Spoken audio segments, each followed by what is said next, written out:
First of all, Professor Higgins, I'm quite alarmed at your tone that you think that somehow we are being over the top, emotive, and that we're trying to make out that the church are going to come in and steal the entire agenda.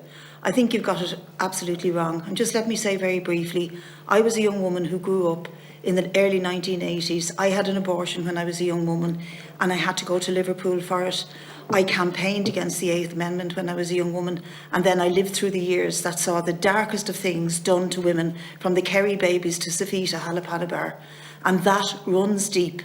And it runs deep because at the basis of all that, I don't know if you've ever read Olivia Leary's wonderful book called Masterminds of the Right, and she traces succinctly the shadowy forces that brought in that referendum and later the Maastricht protocol, which stopped abortion coming into our country. And they didn't wear habits, and they weren't traipsing around corridors with veils on them.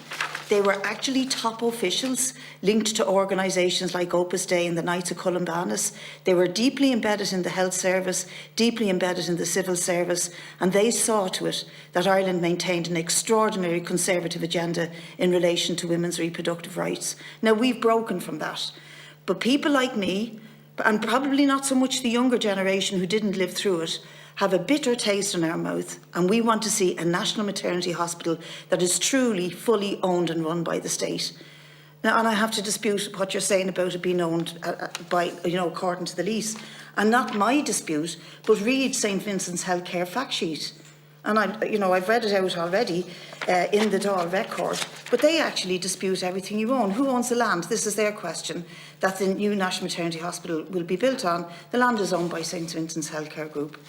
Who will run the hospital? The hospital will be run as part of St Vincent's Healthcare Group. So, look, these are questions that we've spent the week teasing out, and we've got some clarity on some things, and we haven't got clarity on a lot more. But I'm delighted to hear you say that you would welcome the introduction of definition into those documents for that very worrying clause on clinical, what's it called again? Clinically appropriate clinical thing. But we worry about that. Because who says whether it's appropriate or not that somebody has, sterilisation or an abortion? Who says what's appropriate or not, how they have their baby? If it's not the woman, if she doesn't have a say in it, then who is telling her what to do with her body? So this is why we have the worries. And I really hope you accept that in bona fide. I think the world of St Vincent's, I think the world of these doctors. I've met Jenny the other night in the RTE studio. I've nothing against you, and it is not personal, but you have to understand where this stems from, and it's totally legitimate. Deputy Smith, first of all, may I apologise. The emotive misunderstandings was not in reference to anyone in this room, but over the last couple of weeks, I do believe that terms like the nuns, public juridic body, private, they're being used to try and convey that there is some shadowy figures there. And I think now that the narrative has moved away from the nuns, because the nuns have divested their interest in St Vincent's, it's not a topic of conversation anymore. But now we're moving to private practice. And I just want to correct that, because I do think the public have a right to factual, accurate truths about this debate. And I think it is a very important debate. And I am aware of the hurt that has been caused. And I said it in my speech. I'm aware of the hurt that have been caused to women and their families for decades in this country. But I'm representing a group of people, clinicians, nurses, midwives, doctors, administrative staff, who dedicate their lives to the provision of all services that are legally permissible within the state. And those same clinicians are the clinicians that wrote to the Taoiseach and have advocated on behalf of women's rights during the repeal and many other situations. They're the clinicians that are being portrayed as people who won't or who will decide what's appropriate or not. They provide everything. The hospital that we work in provides everything. It happens to be a voluntary hospital.